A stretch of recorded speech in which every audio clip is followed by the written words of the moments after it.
It is VEDA 18. It's April 18th, and would you believe I got through almost the whole 50 random things, and my webcam like mysteriously shut down or thought I was super boring, or I don't know what happened, but so I have to start all over again. I gotta pick something up real quick. Okay, so this is in response to Leah's 50 random things, and it's interesting that we are very similar because I used to be a mystery shopper as well, and I've also kept a journal for a very long time, but anywho, I am going to answer I try to just let it flow and not even give too much thought to it so that it would be, I guess, legit and off the top of my head. So these are my 50 random things. I was born in Texas, and I believe that when you're born in Texas, they put something in your DNA to make you keep saying that you're from Texas because even though I live in California, I still claim Texas as my state. So I live in California, but I'm from Texas, y'all. I'm the youngest of two girls. My sister is 5 years older than me. I was raised by a single mom, and when I was in elementary school, I liked to pretend that we were the Three Musketeers, taking on the world together. I know all the words to Salt and Peppa's Shoop, and I've been known to sing it at karaoke. I own a T-Pain microphone. Should I? I think everybody should. I lost over 100 pounds, and I didn't lose my booty. So I still have a butt.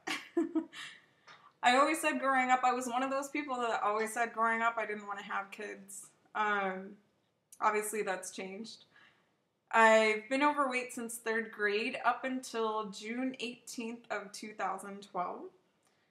All 3 of my dogs, Rusty, Pepper, and Noah, are rescue dogs. And once I told someone I had rescue dogs, they thought, I mean dogs that come from shelters or from rescue organizations or, dogs that have been abandoned or abused, whatever.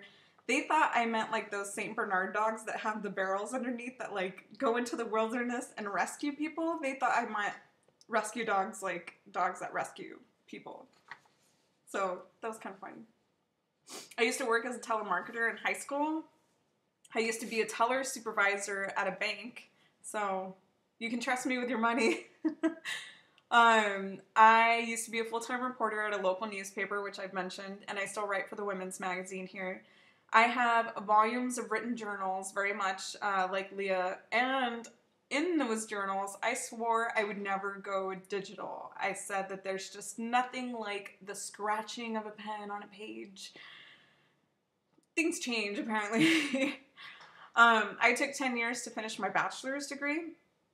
I don't know who my father is, so I don't know my lineage on my father's side. I do kind of claim and presume that I'm semi-Irish just because of the way that I look. I make great Mexican food, and I hardly ever follow a recipe as written. I consider jalapenos a good late night snack. I am a spicy girl at heart. Give me a pickle or a pepper and we're good. Let's call it a day. I had a huge crush on Conan O'Brien when I was in high school. I was kind of wondering, why did I talk about jalapenos and then Conan O'Brien? I have no idea. Those two things do not go together.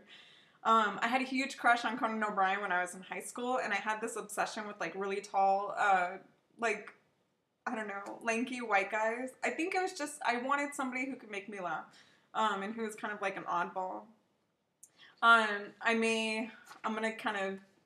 hope I don't upset anybody right now. I think it's kind of weird when adults have obsessions with cartoon characters. So if somebody is collecting a lot of Hello Kitty or anything like that, I don't know why.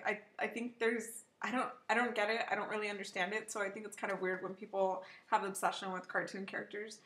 My favorite sports movie of all time is Bull Durham. It has such great lines. It's so smart and funny. I think it's also a really great romantic movie, which sounds terrible, but I just cannot get enough of Susan Sarandon's character and Kevin Costner in his prime, and Tim Robbins just playing that dorky guy. It's just, when she's like, you know, she's quoting William Blake, and he's like, William Blake, William Blake, and she's like, I mean William Blake. Go look it up. Julia Roberts and I both have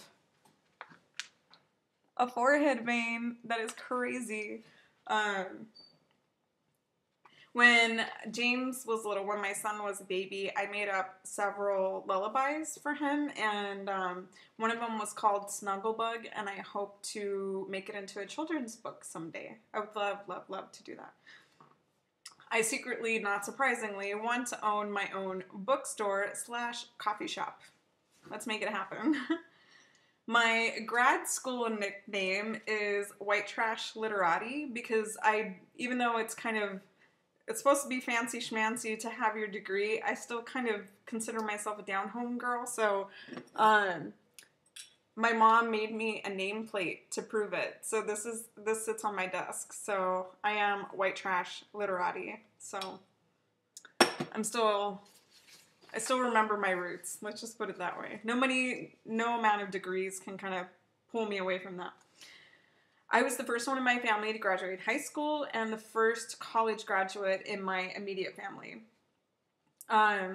These last 2 years, I've forgiven a lot of people and kind of let go of a lot of things, and I think I'm a better person for it, and I think that's probably evidenced a lot in my life and my attitude. When I moved to California, they were very disappointed to find out I was from Texas and didn't have an accent. But when I get around my mom, I start to talk like this, y'all. I wish I could craft. Like those people that have those beautiful Etsy shops. I wish I could make my own jewelry. I wish I could craft. I wish I could paint. I wish I could sew. I wish I could knit. I mean, anything crafty, I just want to be all in that. So I really admire people that are creative and just come up with their own ideas. So I just have to buy it like the rest of the people. I own a lot of books that I'm not sure I will ever have time to read, but I can't help it. Anytime I go into a bookstore, I have to leave with something, and my son is now getting quite a collection of books. I've been a health coach with Take Shape for Life for over a year, and I've helped over 60 people and counting. I've only been to one country overseas. I've been to Mexico, but I grew up along the border, so that's not surprising. But I've only been to one country overseas where I had to get a passport, and that was India. I went to India for 3 weeks with a women's studies program a couple of years ago, before I graduated with my bachelor's, and it was an incredible, amazing, life-changing experience. I loved it. I have 3 tattoos, one of which you see a lot all the time. It's on my forearm. It's a key, and I have one on each shoulder. One of those tattoos I got with my mom because we were bored when I lived in Texas. We were bored one night and decided to go get tattoos. So I was fluent in Spanish by the age of 6. The way you pronounce my last name is Rangel. Most people misspell my first name, and when I was little, I used to care about it, and now I just don't. I used to hate my freckles.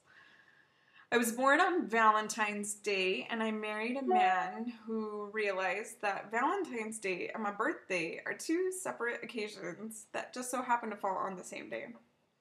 One of my favorite Christmas traditions with my husband is that we make each other stockings with glitter glue each year. So we get one of those like dollar blank stockings and we make each other's, and it usually has something on it that represents something that happened from that year.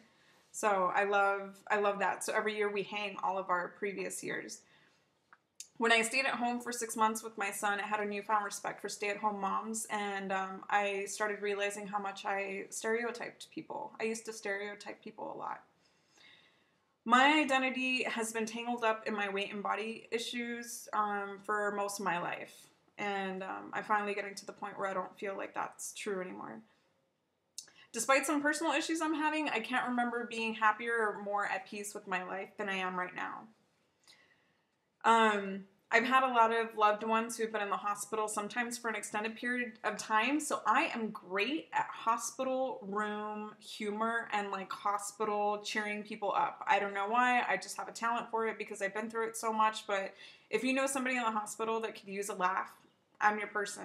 Like that could be a whole different side business for me. It's like I will come and hang out with you and like, I don't know, lighten the mood. It's something I feel like I'm blessed with. It's kind of weird. It's hard for me as a blogger and as a writer to walk the line between oversharing, editing myself, and also being honest in my blogs and my writing. That's something that I struggle with. My husband proposed to me at a Dave Matthews Band concert on one knee in the mud because we were in the lawn area and it was raining, and it was a great moment. My husband is more of an 80s hair band metal fan, and even though I like a lot of that music, I'm like a little bit of everything, like contemporary alternative to everything from classic country to new country to just 80s classic rock. I grew up on classic rock and George Strait and all that stuff, and then I also like singer-songwriters. Like our music nowadays is going through a singer-songwriter phase, which I really like. Among the people I've met or interviewed for the paper are Joan Jett. I've interviewed Smash Mouth, Little Joey La Familia, which is a big Tejano band. I have his cell phone number. I've also interviewed Temple Grandin and Santana. And recently, I've started to collect coffee mugs from places that I go, but also just either interesting or cool-looking sculptural coffee mugs or teacups. So those are my 50 random things. It feels pretty random, right? So anyway, I hope you guys are having a good day. Happy Thursday. And next up, I'm going to show you what I got at the swap meet, flea market, whatever you want to call it in your area. All right, you are tagged. Do 50 random things. I'll see you guys. Bye.